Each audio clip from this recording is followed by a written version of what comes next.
移工團體今日甲銀行合作辦活動，甲移工愛安怎佇台灣辦銀行口座，也嘛甲移工宣導講哦，詐騙有啥物步數，就愛細緻，較袂互拐去。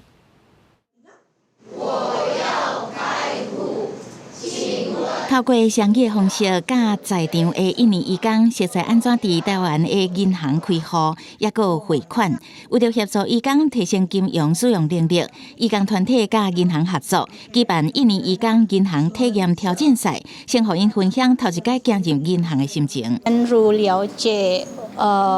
銀行服務。我也很開心，我可以在這裡都可以學很多東西。今天我就可以開銀行了，然後我可以慢慢存錢了，我會很認真存錢的，我不會買零食的。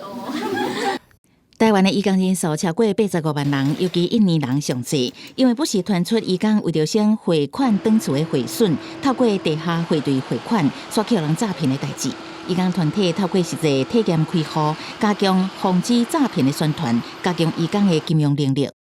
國中文跟印尼雙語的這些教材跟互動的遊戲，讓大家實際的走入銀行去體驗這些實戰的任務。透過這個機會，實體的去操作之後，相信可以增加他們的信心，讓他們未來能夠直接勇敢的走進銀行來享受服務。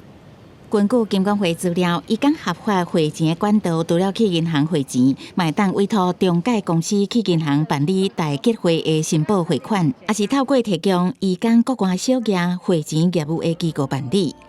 記者採訪報道。